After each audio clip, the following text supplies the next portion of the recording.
How are you guys doing? Today is Friday, August 6th, 2021, out here in this quarantine.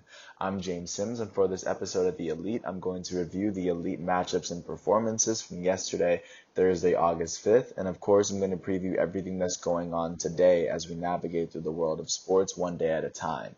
Of course, starting in the MLB, I guess before starting with the MLB, I guess it's worth noting that the preseason Hall of Fame football game in the NFL happened yesterday as the Dallas Cowboys beat the or lost to the Pittsburgh Steelers 16-3. But I'm not really going to cover football till the regular season starts. So with that said, I'm going to jump into the MLB. Just giving football its quick mention as we keep you updated throughout the year. But jumping to the MLB, starting in Miami, the Miami Marlins took on the National League East leading New York Mets, and the Mets were able to they fell short and just were able to lose. So the Marlins were able to take it the 4-2 win at home after scoring three of their runs in the eighth inning, courtesy of a two-run double from Lewis Brinson to double their lead and give them their 47th win of the season. For the New York Mets in this matchup, the start was given to Rich Hill. He allowed one run in 5 innings pitched as he struck out three. The loss would go to the Mets' penultimate relief pitcher, Juris Familia. Familia would allow three earned runs in .1 inning pitched, and with this loss, he's 5-2 on the year.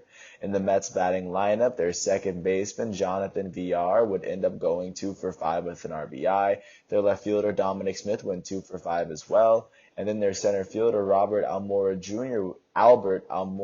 would end up going 3-for-5 with a run on the day. For the Miami Marlins, the start was given to Braxton Garrett. Braxton Garrett allowed no earned runs and 5 hits in 5 innings pitched as he struck out six. The win would go to the Marlins' penultimate relief pitcher, Ross Detweiler. Detweiler allowed no earned runs in .2 innings pitched as he closed out the eighth. He would strike out two batters, the two batters that he would get out. With this win, Detweiler is 2-1 on the year, and the save for Miami would end up going to Anthony Bender. Bender allowed one run in 1 inning pitch as he struck out a batter. He picked up his second save of the year. In the Marlins batting lineup, the only player with more than one hit was their second baseman, Jazz Chisholm Jr. He went 2-for-3 with an RBI and a run. With this win, the Miami Marlins are now 47-62. That is the worst record in the National League East, and that is the third worst record in the National League. They've won 5 of their last 10 games, and they now trail the New York Mets by 9.5 games in the division at the moment. And with this loss, the New York Mets are now 56-52. That is still the best record in the National League East as they've lost 7 of their last 10. They currently sit half a game ahead of the second place Philadelphia Phillies in their division as they are holding on to the third seed in the National League playoff picture. They are sitting behind the San Francisco Giants, the leaders of the West, and the Milwaukee Brewers, the leaders of the Central. Jumping out to Detroit, the Detroit Tigers hosted the Boston Red Sox, and the Tigers were able to pull off an 8-1 win at home, only holding the Red Sox to one run after allowing 9 hits for the Red Sox in this matchup. The start in those losses will go to Martin Perez. Perez would allow 3 earned runs in 1.1 inning pitch as he struck out 2. With his loss, he's 7-8 on the year. In their batting lineup, their all-star third baseman, Rafael Devers, will go 2-for-5 on the day. Their catcher, Kevin Plawecki, would end up going 2-for-4 as well. Additionally, their left fielder, Alex Verdugo, will go 2-for-3 with an RBI. For the Detroit Tigers, the start and the win went to Tariq Skubal. He allowed no earned runs and only 5 hits in 5 innings pitched as he struck out 4. With this win, Tariq Skubal is 7-10 on the year. In their batting lineup, their first baseman, Jonathan Schoop, will go 2-for-5 with 2 RBIs and a run. Additionally, their catcher, Eric Haas, went 2-for-4 with a run. Their third baseman, Jeimer Candelario, will go 2-for-4 with an RBI and a run. Their right fielder, Victor Reyes, would go 2-for-4 with 3 RBIs and a run. And then their second baseman, Willie Castro, would end up going 2-for-4 with a run. With this win, the Detroit Tigers are now 53-58. That is the third best record in the American League Central. They've now won 6 of their last 10 games, and they now trail the Chicago White Sox by 11 games in the Central. With this loss, the Boston Red Sox are now 64-46. That is the second best record in the American League East. They've lost 7 of their last 10, as they now sit a game and a half behind the Tampa Bay Rays in the division. And at the moment, they're holding on to the top American League wildcard spot, sitting 2.5 games ahead of the second place Oakland Athletics. Jumping out to Dallas, the Texas Rangers hosted the Los Angeles Angels from within their own division. The Angels were able to pull off a 5-0 shutout after scoring 3 runs in the third and 2 runs in the sixth. For the Texas Rangers, in this matchup, the start and the loss was given to Spencer Howard. Spencer Howard allowed 3 earned runs in 2.1 innings pitched as he struck out 3. With this loss, the former Phillies pitcher is now 0-3 on the year. In the Rangers batting lineup, nobody on the team was able to finish with more than 1 hit. For the Los Angeles Angels, the start and the win went to Dylan Bundy. Bundy allowed no earned runs and only 3 hits in 6.1 innings pitched as he struck out 6. With this win, Dylan Bundy is 2-8 on the year. In the Angels batting lineup, their second baseman David Fletcher went 2 for 4 with a run, and then their right fielder Adam Eaton went 2 for 4 with an RBI and a run for himself as Eaton hit his 6th home run of the year. With this win, the Los Angeles Angels are now 55-54. That is the 4th best record in the American League West. They've won their last 3 games, and they've won 5 of their last 10. They now trail the Houston Astros by 10 games in the division. With this loss, the Texas Rangers are now 39-70. That is the worst record in the American League West, and win percentage-wise, that is the second worst record in the American League. They've lost their last 3 games, and they've lost 6 of their last 10. They now trail the Houston Astros by 26 games in the division. Jumping out to Denver, the host of the 2021 MLB All-Star Game, the Colorado Rockies were able to host and defeat the Chicago Cubs and win this one 6-5. For the Chicago Cubs in this matchup, the start went to Jake Arrieta.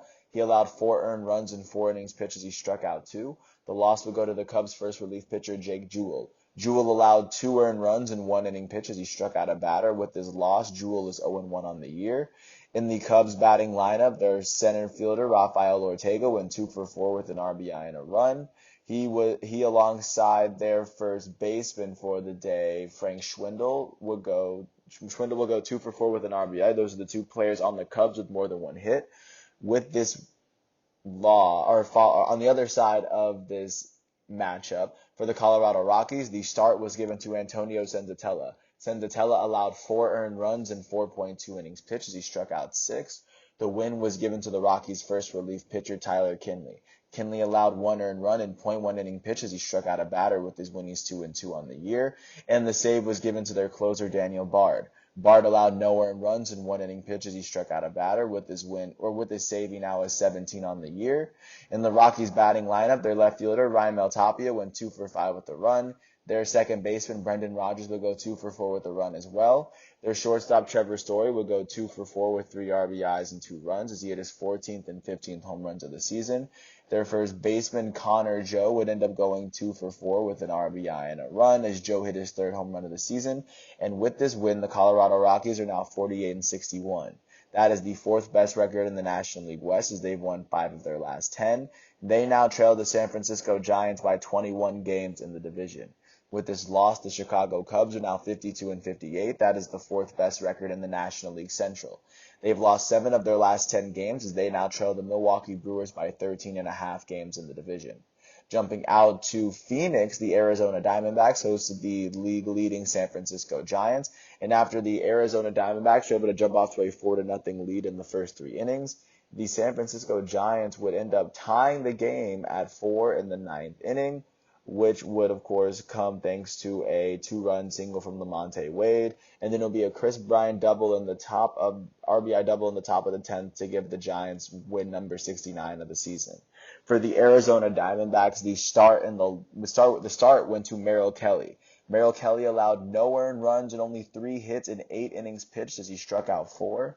The loss was given to the Diamondbacks' 3rd relief pitcher, Tyler Gilbert. Gilbert allowed 1 run in .2 innings pitched, and with this loss, he's 0-1 on the year. He only struck out 1 batter.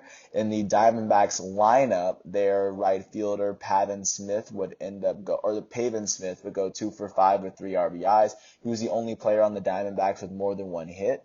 For the San Francisco Giants, the start was given to Alex Wood. Wood allowed 4 earned runs in 4 innings pitched as he struck out 5. The win was given to the Giants' penultimate relief pitcher, Tyler Rogers. Rogers allowed no earned runs in one inning pitched. With this win, he's 3-1 on the year. The save was given to their closer, Jake McGee. Jake McGee allowed no earned runs in one inning pitch as he struck out a batter. That was with the save. He now is 24 on the season. In the Giants batting lineup, their elite center fielder, Chris Bryant, will go 3 for 5 with an RBI and a run. Additionally, their shortstop, Brandon Crawford, will go 2 for 5 with an RBI and a run as well. With this win, the San Francisco Giants are now 69-40. That is the best record in the National League West, and that is currently the best record in the National League win percentage-wise. That is the best record in the major leagues as well. They have now won their last 2 games, and they've won 7 of their last 10. They sit 4 games ahead of the second-place Los Angeles Dodgers in their division, as they hold on to the number 1 seed in the National League, ahead of the Milwaukee Brewers of the Central Division and the New York Mets of the East. With this loss, the Arizona Diamondbacks are now 34-76. That is the worst record in the National League West, as they've lost their last 2 games. They've lost 7 of their last 10. They now trail the San Francisco Giants by 35.5 games in the division, as that is the gap between the best and worst record in the MLB, as the Diamondbacks have the worst record in baseball. Jumping out to our nation's capital, the Washington Nationals hosted the Philadelphia Phillies. The Phillies were able to beat the Nationals 7-6, coming back from being behind a win number 56 for win number 56. For the Washington Nationals in this matchup, the start went to Joe Ross. Ross allowed 3 earned runs in 6.1 innings pitched. He struck out 7. The loss was given to the Nationals closer for the day, Kyle Finnegan. Finnegan allowed 4 runs in 1 inning pitch as he struck out a batter. That will be his second blown save of the year. And with this loss, he's 4-3 on the season. In the Nationals batting lineup, their elite right fielder Juan Soto will go 2 for 3 with 3 runs. Their first baseman Josh Bell will go 3 for 5 with 3 RBIs and 2 runs as he hit his 19th home run of the season. And then their third baseman Carter Kieboom will go 2 for 4 with an RBI. For the Philadelphia Phillies in this matchup, the start went to Aaron Nola. He allowed 5 earned runs in 5 innings pitched as he struck out 7. The win was given to the Phillies' penultimate relief pitcher, Mauricio Llovera. He would allow no earned runs in 1 inning pitched, and with this win, he's 1-0 on the season. The save was given to the Phillies' closer, Archie Bradley. Bradley allowed 1 run in 1 inning pitched, and with the save, he now has 2 on the season. In the Phillies batting lineup, their first baseman, Rhys Hoskins, went 3 for 5 with 2 RBIs and a run. Their elite right fielder, Bryce Harper, would go 1 for 4 with an RBI and 2 runs as he hit his 18th home run of the season. And their left fielder, Odubel Herrera, would go 2 for 3 with an RBI and a run for himself. With this win, the Philadelphia Phillies are now 56-53. That is the second best record in the National League East as they've won their last 5 games. That's the best winning streak in the National League at the moment. And that's also the best winning streak in all of baseball as well, as they've won 6 of their last 10 games. They now trail the New York Mets by half a game in the division. With this loss, the Washington Nationals are now 49-60. That is the 4th best record in the National League East as they've lost their last 4 games. They've lost 6 of their last 10 as they are holding on to the worst losing streak in the National League. And at the moment, they have the worst losing streak in all of baseball. They've lost 6 of their last 10, and they now trail the New York Mets by 7.5 games in the division. Jumping out to the Bronx, the New York Yankees hosted the Seattle Mariners, both teams fighting for wild card positioning. And in this matchup, the Yankees would pull off the 5-3 win at home after scoring 3 runs in the bottom of the 7th off of a Joey Gallo home run, his first in a Yankee uniform. For the Seattle Mariners, the start was given to Tyler Anderson. Tyler Anderson allowed 2 earned runs in 5 innings pitched as he struck out 4. The loss was given to the Mariners' second relief pitcher on the day, Paul Sewald. Sewald allowed 3 earned runs in 1 inning pitch as he struck out a batter. With his loss, he's 6-3 on the season, and he picked up blown save number 2. In the Mariners batting lineup, their shortstop, J.P. Crawford, would go 2 for 3. Their first baseman, Ty France, went 2 for 4. And their second baseman, Abraham Toro, went 2 for 4 as well. And then their center fielder, Jared Kelenic, would end up going 2 for 3 with an RBI and 2 runs. He would hit his 5th home run of the season. For the New York Yankees, the start was given to Nestor Cortes. Cortes would hit his he would allow 2 earned runs in 5 innings pitched as he struck out 2. The win was given to the Yankees' first relief pitcher, Chad Green. Green allowed 1 earned run in 2 innings pitched as he struck out 2. He pitched through the 7th inning. And then the save would end up going to the Yankees' closer, Aroldis Chapman. Chapman would allow no earned runs in 1 inning pitch as he struck out 1 batter. He picked up save number 23 of the season. In the Yankees batting lineup, their elite designated hitter, Giancarlo Stanton, would go 2 for 4 with 2 runs. Their new left fielder, Joey Gallo, would go 3 for 4 with 3 RBIs and 2 runs as he hit his 26th home run of the season. And their their third baseman, Rougned Odor, would end up going 2 for 2 with 2 walks. With this win, the New York Yankees are now 59-49. That is the 3rd best record in the American League East. They've won their last 3 games, and they've won 8 of their last 10. They currently trail the Tampa Bay Rays by 5.5 games in the division, and they are trailing the Oakland Athletics by 1.5 games in the wild card race, as the Yankees are the first team on the outside looking in. With this loss, the Seattle Mariners are now 58-52. That is the 3rd best record in the American League West, as they've lost their last 2 games and they've lost 6 of their last 10. They now trail the Houston Astros by 7.5 games in the division, and they now trail the Oakland Athletics by 3.5 games in the wild card race, as they are the 3rd team on the outside looking in, behind the Yankees and the Blue Jays at the moment. Jumping out to Toronto, speaking of the Blue Jays hosted the Cleveland Indians and were able to pull off a 3-0 home win as they held the Indians to 3 hits all game, in addition to a shutout. For the Indians in this matchup, the start and the loss went to Triston McKenzie. McKenzie allowed 3 earned runs in 7 innings pitched as he struck out 4. With his loss, he's 1-5 on the season. Nobody in the Indians lineup was able to finish with more than 1 hit. But for the Toronto Blue Jays, on the other hand, the start and the win went to Ross Stripling. He allowed no earned runs and only 3 hits in 6 innings pitched. He allowed all 3 of the hits all day for the Indians, as he struck out 6 batters in those 6 innings. With this win, Ross Stripling is 5-6 on the year. The save went to the Blue Jays closer, Adam Cimber. He picked up his first save of the season. He would allow no earned runs in 1 inning pitch as he struck out 1. In the Blue Jays batting lineup, their shortstop Bo Bichette will go 2 for 3 with 3 RBIs and a run as Bichette hit his 20th home run of the season. He was the only player on the team with more than 1 hit, and with this win, the Toronto Blue Jays are now 57-49. That is the 4th best record in the American League East. They've won their last 3 games, and they've won 8 of their last 10. They currently trail the Tampa Bay Rays by 6.5 games in the division, and they are currently trail the Oakland Athletics for the 2nd American League wildcard spot by 2.5 games, as they are the 2nd team on the outside looking in behind the Yankees. With this loss, the Cleveland Indians are now 52-54. That is the 2nd best record in the American League Central. They've lost their last 3 games, and they've lost 6 of their last 10. And at the moment, they trail the Chicago White Sox by 9.5 games in the division. Jumping out to Cincinnati, the Cincinnati Reds hosted the Pittsburgh Pirates. In this matchup, the Pirates scored all 4 of their runs in the 5th inning after the Reds scored all 7 of theirs in the first 2. Not much scoring in the in-betweens, but for the Pittsburgh Pirates in this matchup, the start and the loss went to Will Crowe. Crowe allowed 7 runs in 4 innings pitched as he struck out 5. With his loss, he's 3-6 on the season. In the Pirates batting lineup, their left fielder for the day, Hoy Park, would go 2 for 4 with a run. Their shortstop, Kevin Newman, would end up going 2 for 4 with an RBI as well. For the Cincinnati Reds, on the other hand, the start and the win went to Sonny Gray. Gray allowed 4 earned runs in 5 innings pitched as he struck out 7. The save was given to the Reds closer, Michael Givens. Givens allowed no earned runs in 1 inning pitched as he picked up his first save of the year.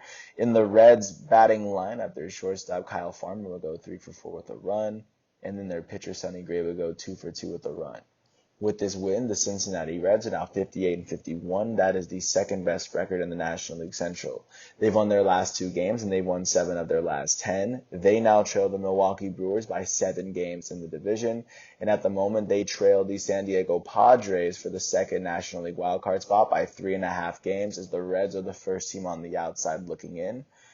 With this loss, the Pittsburgh Pirates are now 41-68. That is the worst record in the National League Central and the 2nd worst record in the National League. They've lost their last 2 games, and they've lost 7 of their last 10. They currently trail the Milwaukee Brewers by 24 games in the division. Jumping out to Houston, the Houston Astros hosted the Minnesota Twins, and the Twins were able to pull off a 5-3 win after scoring 4 of their 5 in the second inning. For the Astros in this matchup, the start and the loss went to Framber Valdez. Valdez allowed 4 earned runs in 6.2 innings pitched as he struck out 7. With this loss, he's 7-3 on the season. In the Astros batting lineup, their center fielder, Chas McCormick, would end up going 2 for 4 on the day. He was the only player on the team with more than 1 hit. And then for the Minnesota Twins, the start in the win was given to Griffin Jax. Jax allowed 1 earned run in 5.1 innings pitched, and with his win, he's 2-1 on the year. The save was given to the Twins closer, Alex Colomé. Colomé allowed no earned runs in .1 inning pitched. He would pick up his 4th save of the year.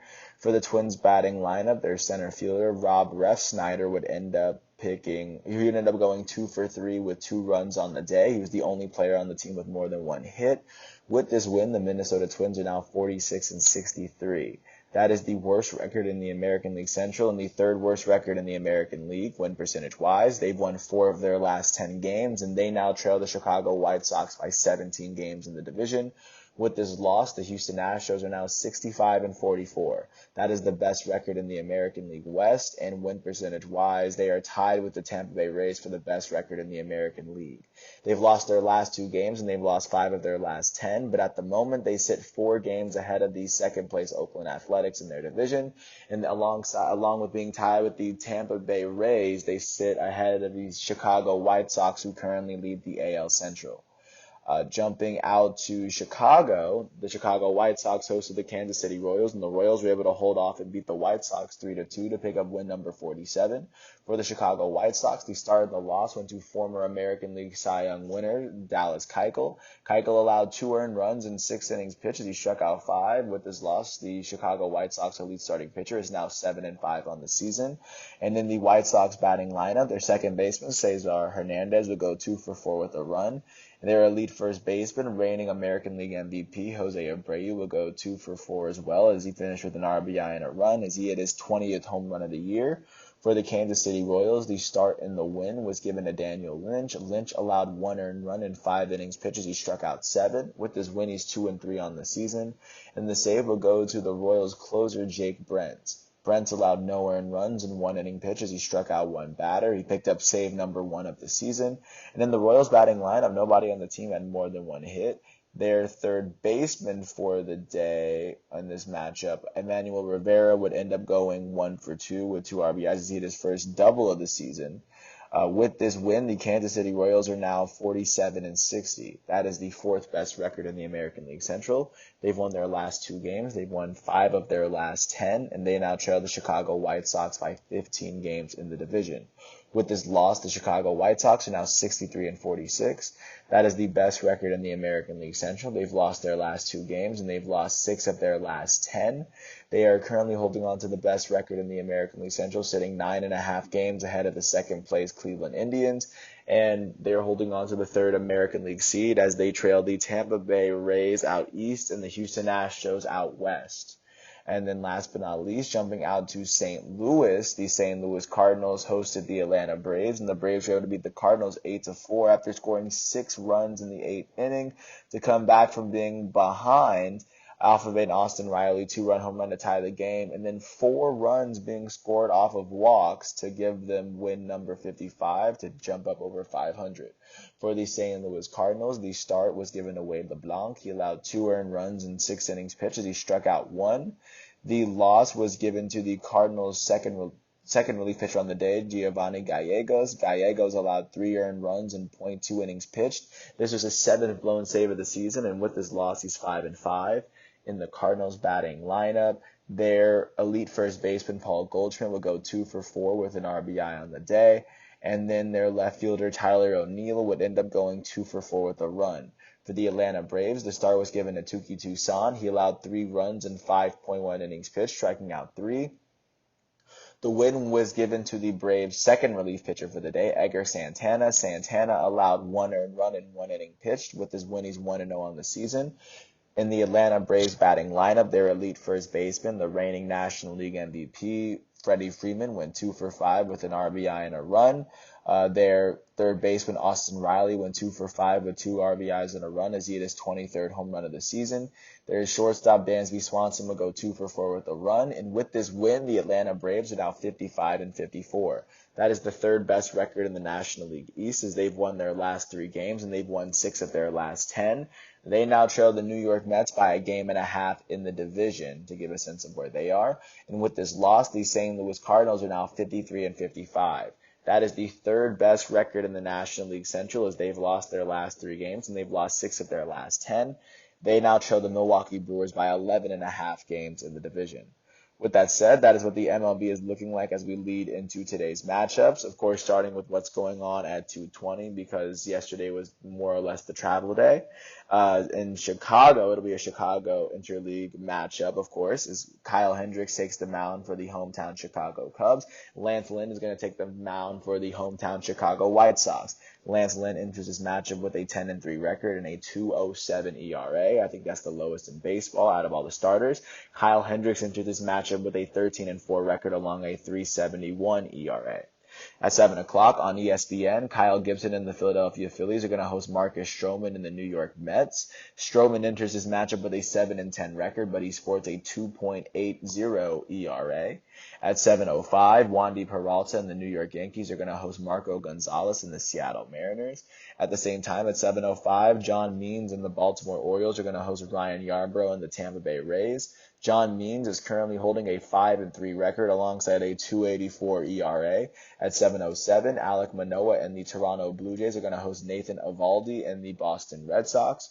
Eovaldi enters his matchup with a 9-6 record alongside a 3.71 ERA, and Alek Manoah enters his matchup with a 3-1 record alongside a 2.47 ERA.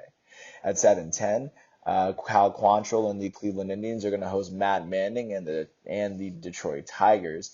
Quantrill enters his matchup with a 2-2 record alongside a 3.40 ERA. At 7:10 at the same time, Wade Miley and the Cincinnati Reds are going to host JT Brubaker and the Pittsburgh Pirates. Wade Miley enters his matchup with an 8-4 record alongside a 2.92 ERA. At 7:20, Kyle Muller and the Atlanta Braves are going to host Eric Fedde and the Washington Nationals. Kyle Muller enters his matchup with a 2-3 record alongside a 2.43 ERA for Atlanta. At 8:10, Zach Greinke and the Houston Astros are going to host Bailey Ober and the Minnesota Twins. Zach Greinke, the former AL Cy Young winner, comes into this matchup with a 10-3 record alongside a 3.65 ERA.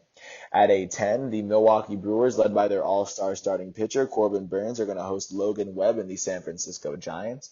Webb enters his matchup with a 5-3 record alongside a 3.33 ERA, and Corbin Burnes enters his matchup with a 6-4 record alongside a 2.46 ERA. At 8:15, Adam Wainwright and the St. Louis Cardinals are going to host Mike Minor and the Kansas City Royals. Wainwright enters his matchup with a 9-6 record alongside a 3.53 ERA. At 8:40 on ESPN Plus, German Marquez and the Colorado Rockies are going to host Sandy Alcantara and the Miami Marlins. Alcantara enters his matchup with a 6-9 record alongside a 3.12 ERA. German Marquez enters his matchup with a 9-8 record alongside a 3.51 ERA. This game will be on ESPN Plus. At 9:40, Chris Bassett and the Oakland Athletics are going to host Mike Foltynewicz and the Texas Rangers, as Chris Bassett is currently holding an 11-3 record alongside a 3.28 ERA. At 10:10, David Price, former American League Cy Young winner, and the Los Angeles Dodgers are going to host Patrick Sandoval and the Los Angeles Angels in a crosstown matchup as well. That's going on at the same time as the Chicago matchup. David Price, or starting with Patrick Sandoval. Sandoval's entering this matchup with a 3-5 record alongside a 3.38 ERA. David Price is entering this matchup with a 4-1 record alongside a 3.55 ERA. At the same time, at 10:10, Ryan Weathers and the San Diego Padres are going to host Caleb Smith and the Arizona Diamondbacks. Ryan Weathers is currently hosting a 4-3 record alongside a 3.65 ERA. That's what the MLB is looking like. Taking a quick look at what's been going on following day 13 of Olympic competition, as we are currently in day 14. But of course, with day 13 finished, I'm just going to go through the gold medalists from there. Starting with boxing, the gold medal for men's featherweight went to Albert Badr Gaizev of the Russian Olympic Committee. Sorry if I butcher any of these names, of course. I mean this with all respect. As the Russian Olympic Committee was able to take it from Duke Reagan of the United States. He took silver. In the canoe kayak events, the gold medal in the men's kayak 200 meter went to Sandor Tatka of Hungary. In the men's kayak double, the gold medal went to Australia as they edged out Germany at the very end.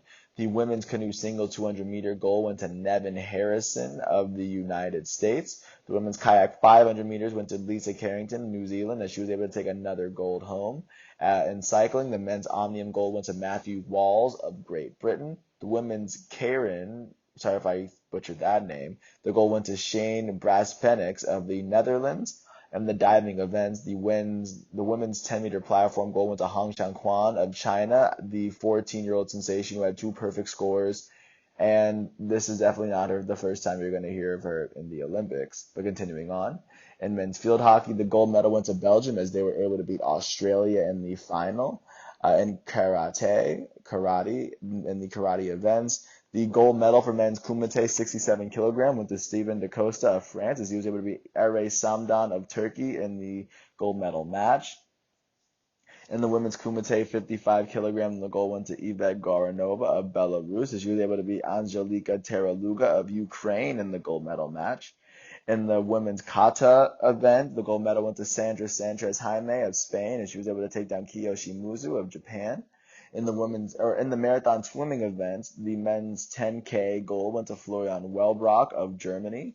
In the skateboarding event, men's park gold went to Keegan Palmer of Australia. In sport climbing, the gold medals for men's combined event went to Alberto Hines Lopez of Spain, and this is the first time this event has ever been competed in Olympic history. In the women's table tennis event, the gold medal went to China as China was able to edge Japan. In the track and field events, the gold medal for men's 100-meter hurdle went to Hansel Parchment of Jamaica. In that race, many people billed as an upset, but I mean, if you make the final, I imagine it's not really an upset. In the men's 20K race walk, the gold medal would end up going to Massimo Stano of Italy. In the men's 400-meter race, the gold medal went to Stephen Gardner of the Bahamas as he actually made it look very easy. He crossed the finish line with relative ease. In the men's shot put, the gold medal went to Ryan Krauser of the United States. I believe he was the guy that broke the record 3 times. Don't quote me on that one, but I'm pretty sure that one's right. In the men's triple jump, the gold medal went to Pedro Picardo of Portugal as he came really close to the world record. In the women's pole vault, the gold medal went to Katie Negrete of the United States. In the wrestling events, the men's freestyle 57-kilogram gold went to Zavor Uguev of the Russian Olympic Committee as he was able to beat Kamor Ravi of India in the gold medal matchup. In the men's freestyle 86, the gold went to David Taylor of the United States as he was able to beat Hassan Yazdani Charati of Iran. Sorry if I butchered the name. And then the women's freestyle 57-kilogram gold went to Risako Kawai of Japan as she was able to beat Irina Kurachikina of Belarus in the gold medal.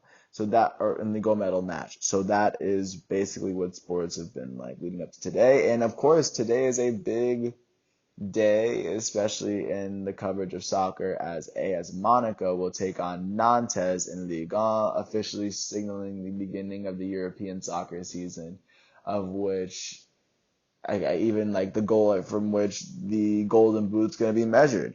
And from the beginning of now to the end, I'm going to try to get as much coverage of the sport as I can. But with that said, I want to thank everyone for listening to this piece. I hope all is well. Once again, today is Friday, August 6, 2021. And once all of today's exhibitions and matches are complete, I will come back tomorrow on Saturday, August 7th for another installment of the Elite. And until then, I want to thank you once again. I hope all is well, and I'll catch you tomorrow. Peace out.